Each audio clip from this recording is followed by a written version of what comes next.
Hello everyone. आज की इस वीडियो में मैं आपके साथ शेयर करूंगी यूपी टीजीटी पीजीटी की अगर आप प्रिपरेशन कर रहे हैं तो कौन कौन सी गलतियां हैं जो आपको नहीं करनी है। क्योंकि इस एग्ज़ाम में ये तो आपको सभी बताएंगे कि आपको प्रिपरेशन कैसे करनी है, क्या करना है, लेकिन बहुत ही कम ऐसा होता है कि आप लोग ये जानना चाहते हैं कि हमें इस एग्ज़ाम में क्या नहीं करना है। तो आज की इस वीडियो इसी से रिलेटेड रहेगी कि हमें इस एग्ज़ाम में क्या क्या गलतियाँ जो होती हैं वो नहीं करनी है। मैं आपको ये सारी चीज़ें इसलिए भी बताना चाहती हूँ क्योंकि मैं चाहती हूँ कि मेरे पास उस टाइम पे जब मैंने कई बार ये एग्ज़ाम दिया है मेरे पास सही गाइडेंस नहीं थी, लेकिन मैं नहीं चाहती हूँ कि आप लोगों के पास भी सही गाइडेंस ना हो, क्योंकि बहुत से बच्चे ऐसे हैं जो फर्स्ट टाइम देंगे, बहुत से बच्चे ऐसे हैं जो गलतियाँ रिपीट होती है। तो मैं चाहती हूँ कि उन तक ये गाइडेंस पहुँच जाए। बाकी स्ट्रेटेजी आपको कैसे बनानी है, क्या काम करना है, वो आपको खुद से ही बनानी होती है। सिर्फ आप एनालिसिस कर सकते हैं, आप गाइडेंस ले सकते हैं कहीं से, लेकिन आपको किस तरीके से पढ़ना है, क्या पढ़ना है, वो आपको खुद से ही डिसाइड करना होता है। तो चलिए अब मैं आपको बताती हूँ कि इस एग्ज़ाम में जो 3 गलतियाँ हैं जो मैंने बहुत बारीकी से ये एग्ज़ाम देखा है, बहुत नज़दीक से मैं निकली हूँ यहाँ एग्ज़ाम से, तो मैं अपना पर्सनल एक्सपीरियंस शेयर कर रही हूँ। मैं किसी के खिलाफ नहीं कह रही हूँ कि आप भी वही करिए, अगर आपको अच्छा लगता है तो आप ले सकते हैं, इससे सीख सकते हैं कुछ। तो फर्स्ट जो गलती मुझे लगती है कि स्टार्ट यहाँ से होती है कि जब आप पीवाईक्यू पढ़ते हैं। अब पीवाईक्यू कैसे पढ़ना होता है ये तो आपको पता होता है, ठीक है। अब पीवाईक्यू कौन कौन से लगाने होते हैं, सब आपसे कहेंगे 10 से 15 साल के आप पीवाईक्यू लगाइए, लेकिन आपको पीवाईक्यू लगाने कौन से हैं, ये गलती जो मैंने अपन एनालाइज की थी ये 2021 में जब मैंने एग्ज़ाम दिया था। तो मैंने यूथ पब्लिकेशन की एक बुक आती है जिसमें सभी स्टेट के एग्ज़ाम्स के पीवाईक्यू होते हैं। मैंने उन्हें 4 से 5 बार बहुत अच्छे से लगाया था और उसमें मेरा 4 से 5 बार लगाने में काफ़ी टाइम गया भी था। लेकिन मुझे लगा था कि पीवाईक्यू करूँगी तो वो मेरे लिए बेनिफिट होगा। पर जब मैं एग्ज़ाम दे के आई थी तो उस आप बिलीव करेंगे कि उसमें से एक क्वेश्चन भी रिपीट नहीं हुआ था। उसके बाद मेरे को एनालाइज़ हुआ था, मैंने ये रियलाइज़ किया था कि इस एग्ज़ाम में पीवाईक्यू का जो रोल होता है वो सबसे मेन इम्पोर्टेंट रोल है कि आप जिस स्टेट का आप एग्ज़ाम देने जा रहे हैं, सिर्फ आप उस स्टेट के से रिलेटेड जितने भी पीवाईक्यू हैं, एलटी ग्रेड का हो गया, टीजीटी का हो गया या जीआईसी का हो गया, आप सिर्फ उन्हीं पर ही फोकस करिए। क्योंकि अदर स्टेट का एग्ज़ाम पैटर्न अलग है, अदर स्टेट का पूछने का तरीका अलग है, यूपी का जो अभी चल रहा है ट्रेंड वो अलग चल रहा है। आपको इसी ट्रेंड पर पकड़े रहना है, आपको हाई लेवल की प्रिपरेशन में नहीं लगना है। तो सबसे पहला जो है आपको पीवाईक्यू कौन कौन से करने हैं, सिर्फ यूपी से रिलेटेड आप पीवाईक्यू करिए। ये मेरा फर्स्ट सजेशन रहेगा, जो मुझे लगता है कि ये पहली गलती है जो सभी रिपीट करते हैं। अब बात आती है सेकंड मिस्टेक की। तो सेकंड मिस्टेक ये होती है कि जब आप सोर्स डिसाइड करते हैं। अब कई बार ऐसा होता है कि जब हम अपनी प्रिपरेशन स्टार्ट करते हैं तो हम अपने आप सोर्स अपने डिसाइड कर लेते हैं, फिर हम कहीं से कोचिंग करते हैं तो हम वहाँ के भी सोर्स ले लेते हैं, फिर हम उसका कॉम्बिनेशन बनाते हैं और काफ़ी सारे सोर्सेज को हम इकट्ठा करते हैं और सोचते हैं कि हम इसके नोट्स बनाएंगे।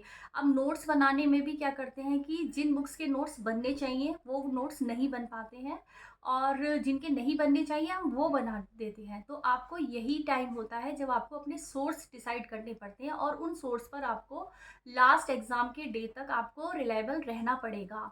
कुछ बच्चे ऐसे होते हैं कि एक क्वेश्चन मेरे से पूछा था कमेंट में कि एक सिस्टर का आया था कमेंट, वो उन्होंने पूछा था कि मैंने 9 से 12 की एनसीईआरटी मेरे पास है, मैंने अदर से कहीं से फाउंडेशन कोर्स भी ले रखा है और वहाँ से मुझे पीडीएफ मिलती हैं, उसके बाद क्वेश्चंस मिलते हैं और मैं उससे नोट्स अपने प्रिपेयर कर रही हूँ। तो मैं उन्हें बताना चाहूँगी कि आप करिए, मैं किसी के ये नहीं बोल रही हूँ कि आप मत लीजिए, आपको जहाँ से मिल रहा है आप लीजिए, जहाँ से आपको रिलायबल है आप वहाँ से सोर्स से आप तैयारी करिए।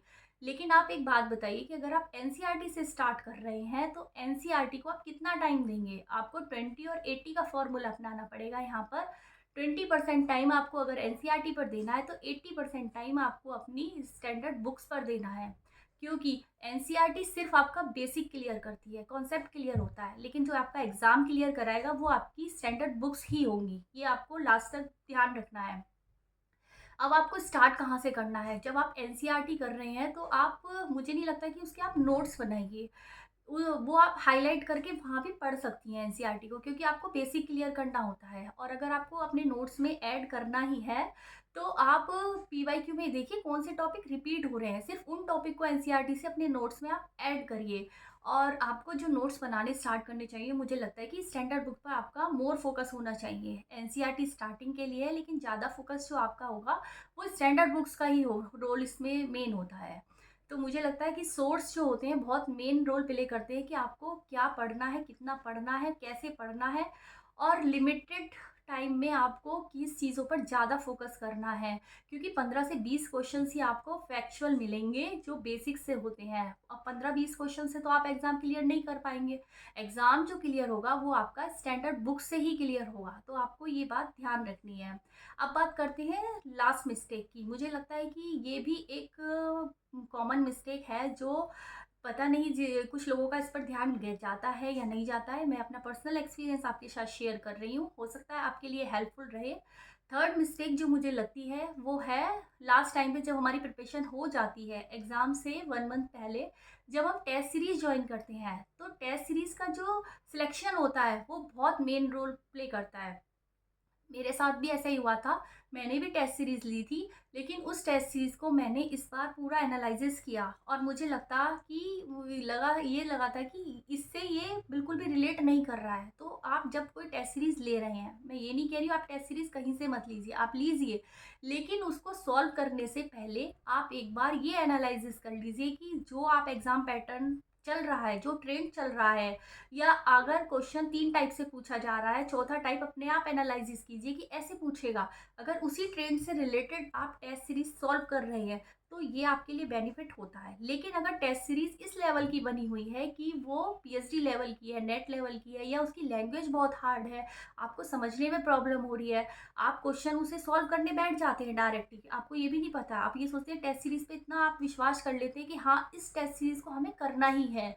और फिर उसमें आप एनालिसिस करेंगे, आपके आंसर ठीक नहीं होते हैं उसमें, फिर आप परेशान होते हैं कि हमारी प्रिपरेशन में कमी है। तो वहाँ आप ध्यान रखिए, टेस्ट सीरीज़ जो आप करते हैं उससे आपका कॉन्फिडेंस बूस्ट भी होता है और लूज़ भी होता है। तो आपको टेस्ट सीरीज़ का जो आप सिलेक्शन करेंगे लास्ट में, वो आपको बहुत ध्यान से करना है, आप एनालिसिस करके करिएगा। तो ये 3 मिस्टेक ऐसी हैं, मुझे लगता है कि आपको इन पर थोड़ा-सा ध्यान रखना चाहिए, क्योंकि ये बहुत हेल्पफुल होती हैं। अगर हम इस पर वर्क करेंगे तो ये आपकी प्रिपरेशन के लिए बहुत हेल्पफुल रहेगी। ये मेरी पर्सनल गाइडेंस है। मुझे लगता है मेरे टाइम पे मुझे सही गाइडेंस नहीं मिली थी। आप लोगों तक ये गाइडेंस आनी चाहिए।